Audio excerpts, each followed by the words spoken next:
Hoje eu quero falar um pouco de carreira e eu vou fazer um vídeo um pouco diferente aqui, porque eu vou falar da minha carreira. E é uma coisa que geralmente eu não faço no meu canal, porque eu tento fazer com que o meu canal não seja só sobre mim, né? Eu não gosto muito dessa ideia das redes sociais, das mídias sociais, e que as pessoas são narcisistas, as pessoas só falam delas, né? Como se elas fossem o centro do universo. Eu não sou o centro do universo. Eu, da mesma maneira que eu posso, às vezes, talvez compartilhar um conhecimento com vocês, eu também aprendo muito com vocês, né? E eu acho que essa postura de humildade é essencial como um dos pilares de filosofia de vida, né? Tem sempre me acompanhado essa ideia de humildade, sabe? De tomar bastante cuidado com o meu ego. Todos nós temos um ego, né? É lógico que o ego gosta de aplauso, gosta de atenção, gosta de like, mas a gente tem que tomar muito cuidado para o ego não tomar conta. Então é por isso que muitas vezes eu uso o canal para apresentar teorias, para apresentar ideias, para apresentar práticas das quais eu já tenho feito há muitos anos já, como coach, como trabalhando na ontologia, trabalhando com desenvolvimento humano, mas eu tento evitar uma conversa muito específica sobre a minha vida, né? Mas hoje eu vou fazer porque eu completei aí mais de 20 anos de carreira. Na verdade, já são 25 anos de carreira, né? Eu comecei minha carreira oficialmente no ano 2000, até um pouquinho antes disso, né? Então eu quero falar um pouco sobre a minha carreira, eu quero falar um pouco sobre o que eu aprendi ao longo desses 25 anos aí, alguns erros que eu cometi, porque a gente já sempre aprende muito com os erros e eu acho que se você quiser sintonizar e aprender com alguém, escute histórias que são histórias de erros, não escute somente histórias de sucesso, tá? Porque o erro é um grande professor para nós, aqueles erros que a gente comete na vida são grandes professores, né? Se a gente tiver a sabedoria de escutar, né? Se a gente tiver a sabedoria de aprender com o erro. Bom, para dar uma visão rápida aqui, introduzindo para vocês, eu fiz administração aí em São Paulo, na faculdade, e comecei a minha carreira muito cedo. Na verdade, meu primeiro emprego foi com meu pai, eu tinha 18 para 19 anos. Meu pai tinha uma pequena empresa de metalurgia, de produção de peças para máquinas, engrenagens e peças diversas para maquinário pesado. E meu pai tem uma história linda de empreendedorismo, né? E tem até alguns vídeos aqui no canal. Já se vão alguns anos em que ele conta a história dele. Então, se estiver interessado, procura aqui no canal que você vai achar. É uma pessoa que foi uma grande inspiração para mim, meus pais em geral, meu pai e minha mãe, né? Grandes exemplos de pessoas éticas, de pessoas que sempre valorizaram o espaço da família e que sempre procuraram fazer as coisas trazendo o melhor para nós, para nossa família e para a sociedade de uma maneira geral. E aquelas histórias malucas que eu vivenciei quando eu era criança, de ver meu pai querer abrir uma empresa no Brasil nos anos 80, em que a inflação era 1.000, 2.000% ao ano, em que a gente teve congelamento de poupança, né, pelo presidente Collor, todos aqueles planos econômicos malucos e tal. Então eu, mesmo criança, eu pude acompanhar muito disso e pude aprender. O fato é que decidi fazer administração, acho que um pouco por inspiração do meu pai, pelo fato de ele ser também um administrador. E aquele momento, eu quero fazer aqui um parênteses naquele momento da escolha da carreira, é um momento muito difícil, né? Então você que talvez esteja aí nesse início de carreira, ou você que tenha filhos, filhas que estão nessa decisão de qual faculdade que eu vou fazer, qual caminho que eu vou trilhar, muito importante estar próximo, aconselhar, ajudar, conectar, né, os seus filhos com pessoas que já trabalham na área, para que possam explicar um pouquinho o que aquela carreira representa, o que a gente faz naquela carreira, porque é um processo difícil porque a gente é menino, a gente é criança, a gente é adolescente, né? A gente está saindo, a gente está entrando na adolescência e já tem que fazer essas escolhas com 17, 18 anos. Então eu lembro que Eu conversei com bastante gente, eu peguei muito conselho do meu pai, da minha mãe. Eu li muitos manuais de profissões, né, que são coisas que naquela época era tudo papel, hoje em dia você pode procurar na internet. Cheguei a fazer testes vocacionais e tudo mais. E eu coloquei na mesa 4 opções para minha carreira, para minha faculdade. E vocês vão ver que essas opções chegam até a ser engraçadas de tão diferentes que elas são, né? Então eu tinha 2 opções que eram do lado do meu coração falando. Se eu pudesse só escolher com o coração, com a paixão, eu ficaria entre ciências sociais e filosofia, né? E depois eu tinha 2 opções que vieram da minha cabeça, do meu racional, eu não sei, desde muito jovem, até por ver o quanto de desafio meu pai passou na empresa dele, o quanto de desafio a minha família teve que lidar com, assim, pagar as contas, né? A gente não era uma família pobre, mas a gente também não era uma família rica, a gente era uma família de classe média e a gente teve bons momentos e maus momentos, teve momentos em que o dinheiro estava muito curto. E meu pai teve que entrar com financiamento, com dívidas e tudo mais, então isso me traumatizou um pouco, sabe? E naquele momento, essas 2 opções da cabeça, da razão, eram assim, cara, você tem que pensar numa carreira que vai pagar as contas, né? Não uma carreira para você querer ser milionário, nada disso, eu nunca tive essa pretensão, mas uma carreira que vai me dar um mínimo de sustentabilidade financeira, né? Então essas outras 2 opções eram administração e economia, né? Então eu acabei indo para administração. Fiz faculdade de administração no Brasil, isso no início dos anos 2000, eu me formei em 2004. E eu já tive essa sacada logo no início de fazer administração à noite. Tinha o período diurno, tinha o período noturno, eu já quis entrar direto no noturno porque eu já sabia que eu ia estar trabalhando. Eu ia, ali no primeiro 6 meses, 1 ano, eu estava trabalhando com meu pai na empresa dele, meio como que um ajudante geral, um motorista de fazer entregas, trabalhar um pouquinho em vendas, às vezes ligando para clientes e tal. Então eu aprendi muito naquela dinâmica de uma empresa pequena de 10 funcionários, né?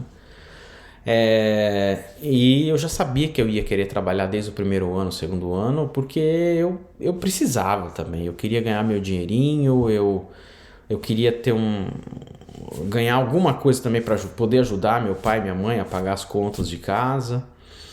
Então é diferente do que eu vejo hoje os jovens aqui nos Estados Unidos, que eles fazem a faculdade, eles não trabalham, a maioria deles, né, não trabalha durante a faculdade, no máximo faz um summer camp, um estágio de 3 meses, 6 meses, mas eles começam a carreira deles mesmo depois que eles terminam a faculdade ou depois que eles terminam a pós-graduação. Então tem gente começando carreira com 25, 26 anos. Eu comecei a trabalhar com 17, 18 com meu pai. Bom, e aí eu passei no concurso para o Banco do Brasil, né, que foi uma coisa também que não foi muito planejada. Naquela época a gente é moleque, né, a gente não para muito para pensar no próximo passo, mas eu acho que foi meu pai que me deu esse conselho. Ele falou, poxa, por que você não presta um concurso para o Banco do Brasil, uma empresa boa, e que vai te dar uma estabilidade financeira, né? Você tem uma estabilidade de emprego também, uma empresa pública, né? Eu prestei o concurso naquele primeiro ano que eu entrei na faculdade e passei. Então, no final do meu primeiro ano da faculdade, eu comecei a trabalhar no Banco do Brasil, de escriturário, né? Nem sei se esse nome existe ainda, numa agência que existe até hoje, lá na rua 7 de Abril, no centro de São Paulo, que era uma zona naquela época, não sei como é que tá agora, mas assim, era camelô pra tudo quanto é lado. E eu ia de metrô, um metrô lotado, abarrotado. Eu pegava o metrô na estação Belém, descia na estação Sé, fazia uma baldeação e depois descia na estação República, né? Então, interessante, assim, grandes aprendizados, assim, de coisas legais, de estar no meio da galera, estar no meio do povo mesmo, né? E numa agência bancária, quer dizer, que a gente recebia qualquer tipo de cliente ali, né? De diversas classes sociais e tal. Eu acabei indo trabalhar no setor de pessoa jurídica, de empresas, de pequenas empresas ali da região, e eu era escriturário, né? O meu primeiro salário concursado, isso foi em setembro do ano 2000, quando eu entrei, eu ganhava R$ 600 e uns troquinhos, né? Então é lógico que hoje com a inflação e tal, né? Isso não é nada, né? Então eu gostei daquela dinâmica, foi o meu primeiro emprego assim oficial numa empresa, mesmo uma empresa grande, mas eu sabia que não era para mim, eu sabia que era uma coisa temporária. Então eu cheguei a ficar 1 ano e meio lá, e depois eu mudei. Eu saí um tempo do mundo corporativo, de empresa, porque estava naquele sonho de adolescente, de querer fazer alguma coisa diferente, né? Foi uma batalha, porque meu pai não queria que eu saísse. Porque é lógico, o Banco do Brasil, uma grande empresa. Talvez ele tivesse aquela cabeça dos amigos, dos funcionários, dos colegas que ele escutou falar de carreiras de Banco do Brasil dos anos 70, dos anos 80, que era uma coisa que você não saía, quer dizer, era todo mundo querendo trabalhar lá, né? Mas eu pedi demissão, saí. E para desespero da minha família, eu fui me engajar numa campanha política, porque política é uma coisa que eu sempre gostei. Eu acho que política, e eu acredito que política pode ser bem feita, a política tem um sentido nobre, como Aristóteles dizia, que hoje em dia, né, depois de tantos anos eu estou estudando filosofia e aprendi que a visão do Aristóteles é que quem deve exercer a política são as pessoas mais virtuosas da sociedade, as pessoas mais sábias, mais virtuosas, porque aí elas podem ser o exemplo para a sociedade, né? Infelizmente hoje está muito deturpado, mas por que não? A gente pode recuperar esse sentido original do Aristóteles, esses grandes filósofos. Então entrei numa campanha política de 2 amigos que se candidataram no ano 2000. Um se candidatou para deputado estadual, outro se candidatou para deputado federal. Eu fiz o marketing da campanha. Naquela época eu nem sabia direito o que era marketing, mas eu estava estudando na faculdade um pouco sobre marketing e tal. A gente não ganhou, mas a gente foi bem votado. Eu acho que um dos candidatos teve 13 mil votos, o outro teve 18 mil votos, enfim, ficamos até próximos ali no ranking, né? Acabou a campanha e a campanha foi voluntário, quer dizer, eu não ganhei nada para fazer parte da campanha, né? Então foram 3, 4 meses só pagando conta, né? Vivia com meus pais, então tinha um certo suporte ali. E aí eu decidi voltar. Agora é a hora de focar na minha carreira. Eu já estava no meu terceiro ano de faculdade, era uma faculdade de 5 anos. Já comecei a ver vários colegas empregados, trabalhando, fazendo estágio e tudo mais. E eu entrei numa empresa que já, infelizmente, não existe mais, chamada Gradiente Eletrônica. A Gradiente, se você é muito jovem para saber, entra no Google, entra no YouTube, coloca aí Gradiente Comerciais. Você vai ver que tem muita propaganda bacana da Gradiente. A Gradiente era uma baita empresa, era a maior empresa de audiovisual do Brasil, de eletrônicos do Brasil. E eles foram, assim, eles disseminaram a TV, as TVs modernas, né? Modernas naquela época, né? Disseminaram a ideia daqueles alto-falantes, cassetes, né, fitas. Depois vieram os que tinham CD e tudo mais. Então era interessante. Mas eu entrei na Gradiente no momento que a Gradiente já estava descendo a ladeira. Foi um momento que o dólar estava batendo um valor muito alto, porque isso foi foi naquela época que estava para ter a eleição do Lula e o mercado estava desesperado. Então o dólar disparou e a Gradiente vivia de importação e eles desceram a ladeira, né? Eu trabalhei na Gradiente numa área de planejamento estratégico, então eu estava fazendo administração e estava pensando o que eu queria fazer, né? Assim, de novo essa divisão, o que meu coração quer e o que a minha cabeça quer, né?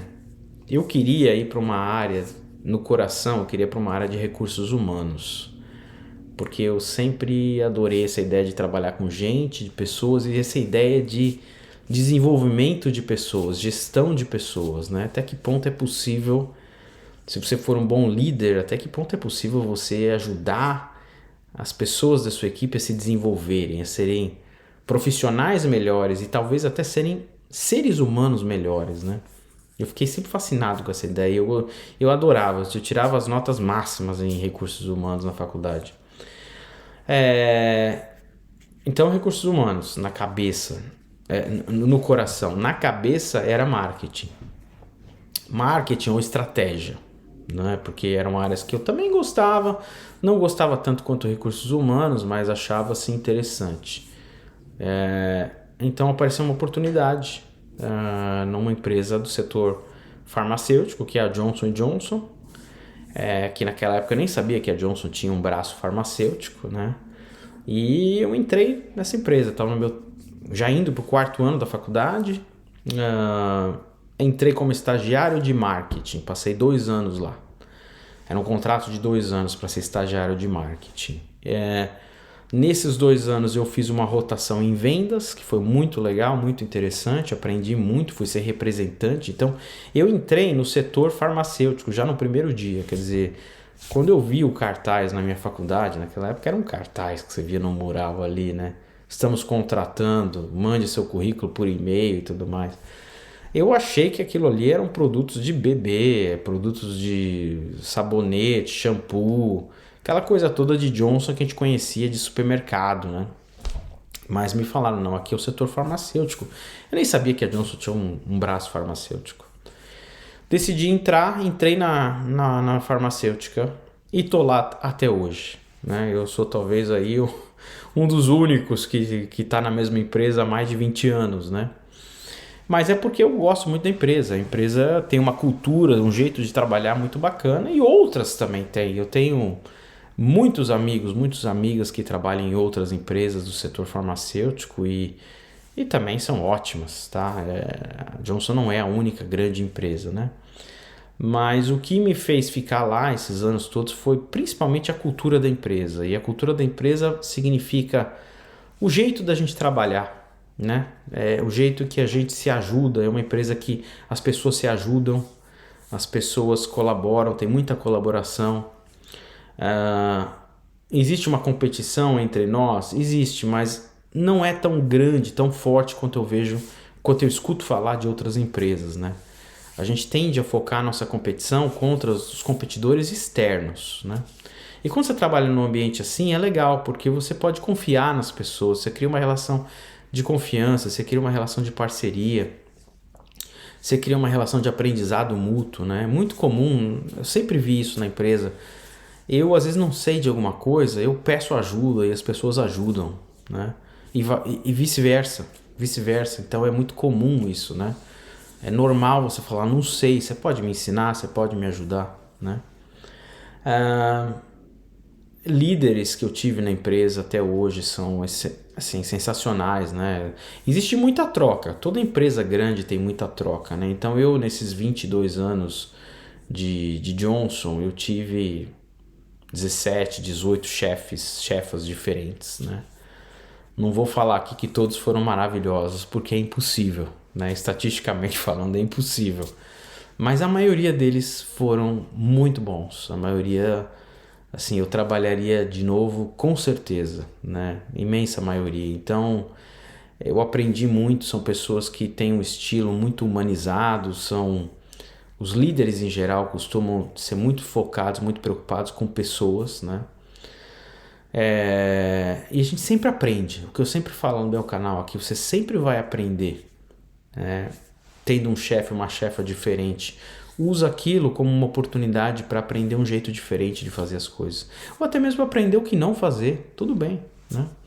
E quando você vai aprendendo com cada pessoa, você vai criando o seu próprio estilo de liderança, o seu próprio estilo de gestão, né? É um pouquinho daqui, um pouquinho dali, é um pouquinho do que você traz da sua família, do seu berço, da sua educação, da sua personalidade, né?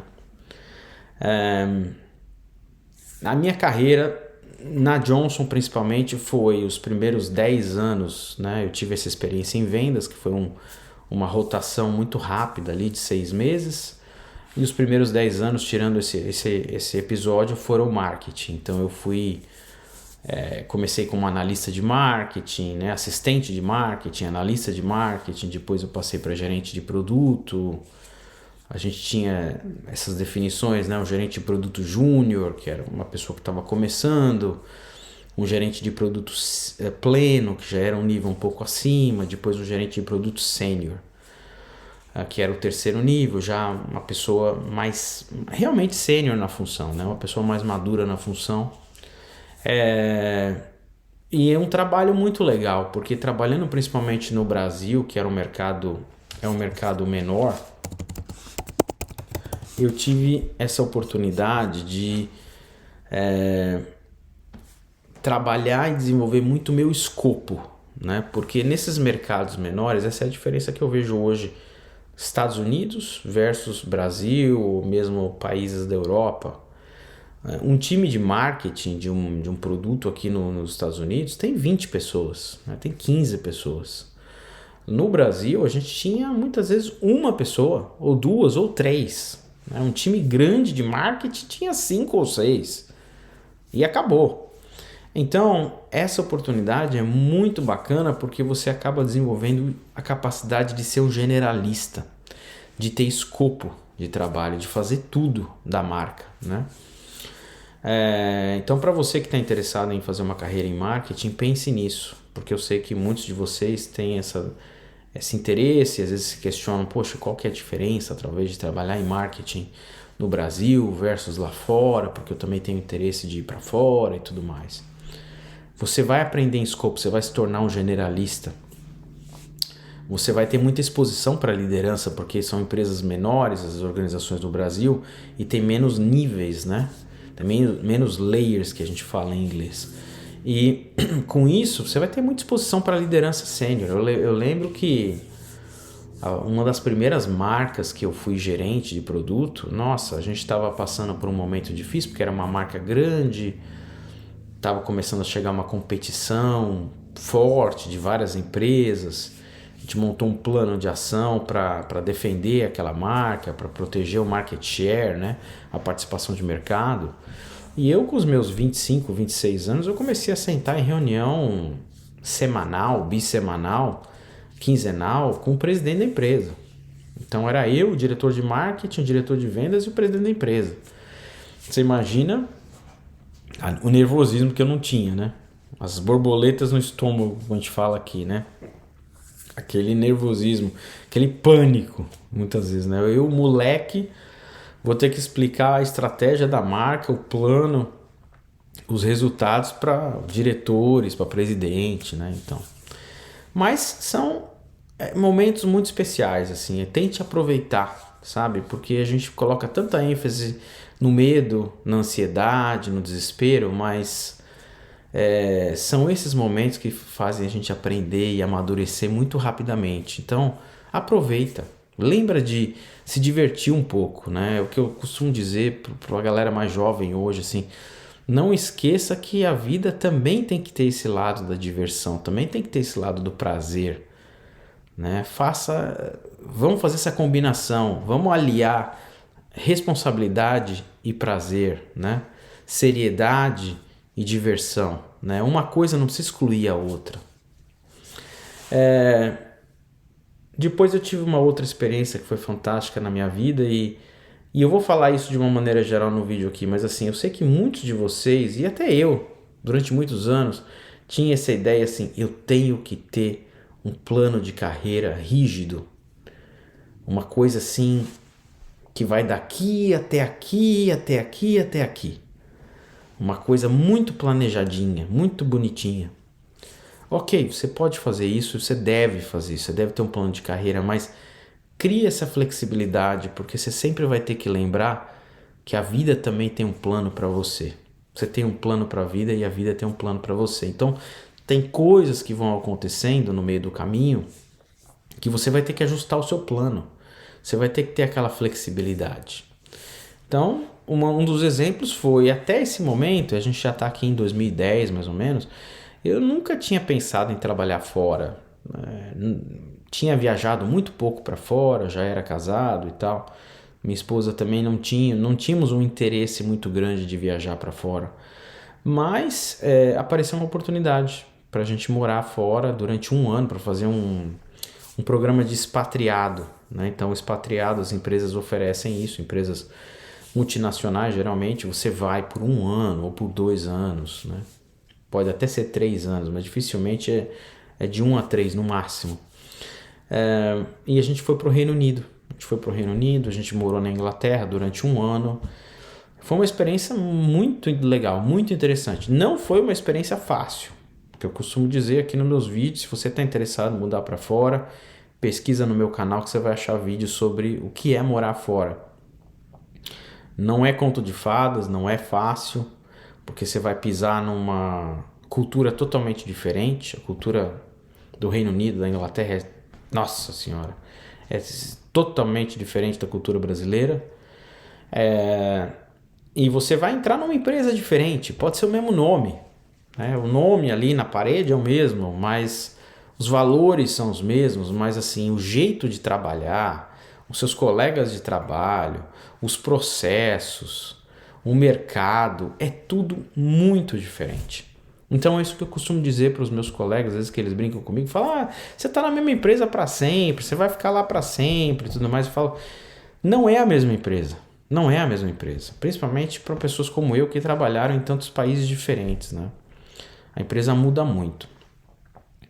Depois de um ano nós voltamos para o Brasil porque tinha esse contrato, já era um contrato fechado de que você tem que voltar, né? E aí eu passei mais 4 anos no Brasil com uma função que eu adorei, foi um dos momentos assim altos na minha carreira, que eu me tornei um que a gente chama de líder de unidade de negócios. Então, o líder de unidade de negócios, ele cuida da liderança de marketing e da liderança de vendas, né? Tudo reporta para essa única pessoa, né?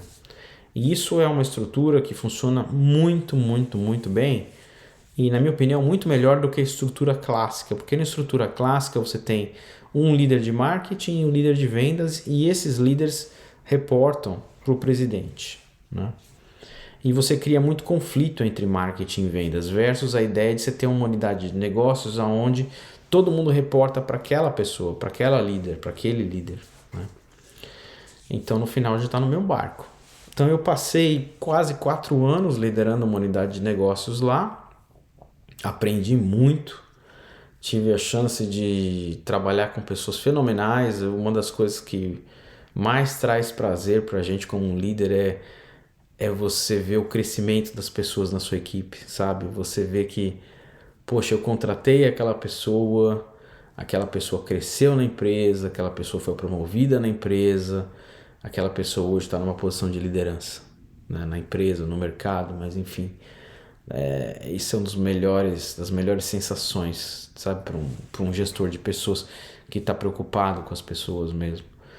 Aprendi muito, muito, muito com a minha equipe, com pares, né? A gente sempre conseguiu ter uma relação saudável.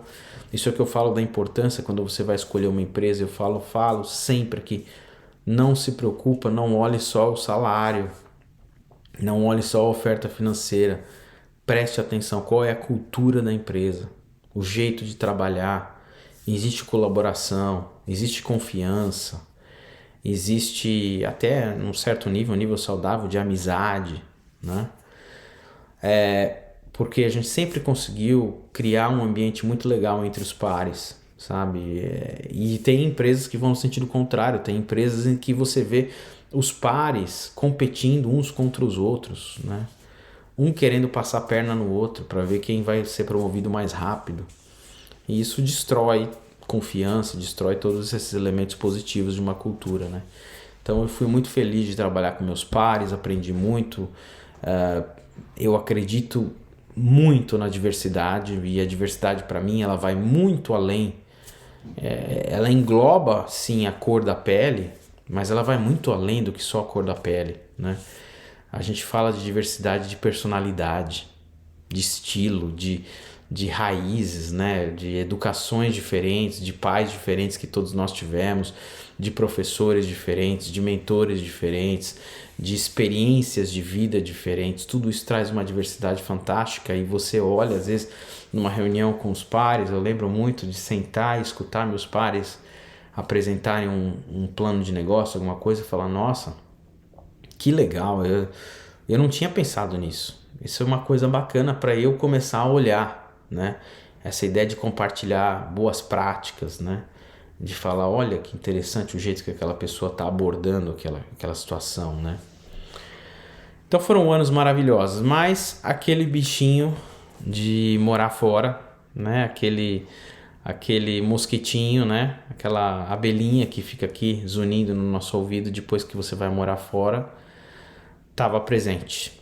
E durante esses 4 anos, eu com a minha esposa, parceira de vida, a gente sempre questionou e falou, não, em algum momento nós vamos querer morar fora de novo, né? Então nós mudamos para os Estados Unidos em 2016, e eu fiz uma transição com a mesma empresa de novo, mas é a mesma empresa de novo, só no nome, porque no dia a dia é totalmente diferente. E fiz uma transição de cargo de uma função local, de um país, Brasil, para uma função global. Muito interessante, porque trabalhei num ambiente de Nações Unidas, um ambiente que todo mundo era estrangeiro praticamente, tinha um americano ali. A gente estava baseado nos Estados Unidos, mas a nossa função era trabalhar com mercados do mundo inteiro. É uma experiência muito legal, me tirou da execução, me colocou muito mais na estratégia, numa visão macro, numa visão de planejamento de longo prazo. E aí, como eu vim, dessa vez eu vim no contrato local, porque eu queria ficar aqui, eu não queria ser expatriado. Então, muito importante, depois de um ciclo, depois de 18 meses, 2 anos, essa é uma outra pergunta que eu recebo às vezes. O que é um ciclo de sucesso? Quanto tempo eu tenho que ficar no meu cargo antes de eu pensar no próximo? Eu vou dizer claramente a minha visão, no mínimo 2 anos, tá? Idealmente 3. E se passar um pouquinho de 3 também, não tem problema nenhum.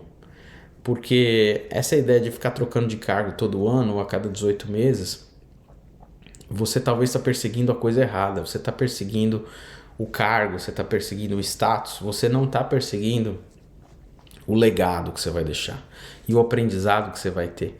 Tem certos tipos de aprendizado que só vão acontecer depois de 2 anos, depois de 3 anos. Então é importante você ficar lá, porque esse aprendizado vai te projetar lá na frente. Se você quiser continuar crescendo verticalmente, né, que as pessoas pensam em crescimento também só vertical, né? Mas existe o crescimento horizontal. Esse tipo de aprendizado vai te projetar para esse futuro, né? Então eu fiquei 2 anos e aí eu fiz uma transição para a operação americana, né? Então eu comecei a trabalhar no mercado americano, no setor americano, farmacêutico ainda, mais mercado americano. E aí foi também um enorme aprendizado, porque o sistema de saúde daqui dos Estados Unidos é totalmente diferente do sistema de saúde do Brasil. O que os competidores, os competidores conseguem fazer também é totalmente diferente, né? A gente pode, por exemplo, aqui fazer campanha em TV de marketing, que é coisa que no Brasil não pode.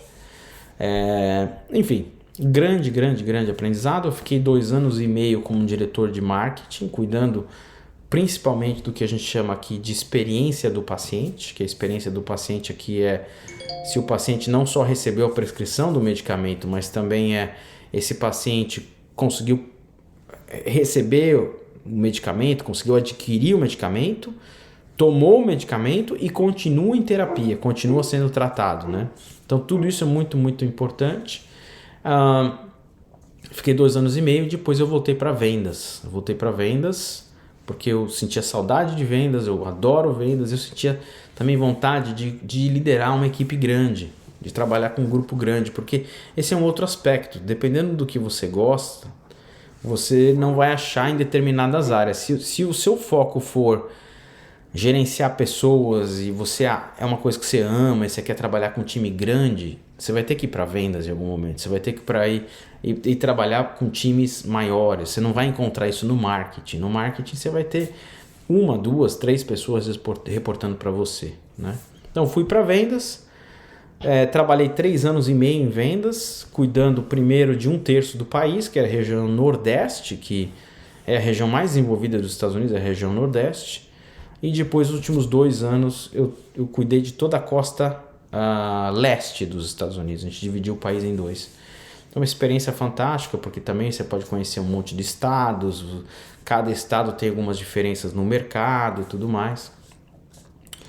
E, recentemente, o ano passado, eu fiz uma transição para uma área de acesso, onde hoje eu cuido do país inteiro. Eu tenho uma equipe também grande, não tão grande quanto aquela que eu tinha em vendas, mas acesso no sentido de educar todo mundo que está ali no escritório do médico, no consultório, para que essas pessoas possam trabalhar com toda a papelada para o plano de saúde, para que os pacientes consigam o acesso ao medicamento, para que o plano de saúde cubra o medicamento e para que esse medicamento beneficie o paciente e para que o paciente possa continuar no medicamento, porque são medicamentos utilizados a longo prazo, né? O paciente usa até ter uma recaída, mas isso pode durar 5 anos, 10 anos. Então é isso, tá? Eu vi que o vídeo aqui já passou de 30 minutos, nossa senhora. Então eu vou fazer o seguinte, eu vou terminar aqui essa primeira parte e depois eu vou fazer uma parte 2 falando sobre erros que eu cometi, aprendizados e dicas que eu tenho para vocês que estão aí começando a carreira ou talvez até já tenham uma experiência na carreira, mas estão querendo considerar outros aspectos, tá bom? Então fica ligado que vai vir a parte 2 aí. Um grande abraço, ótima semana.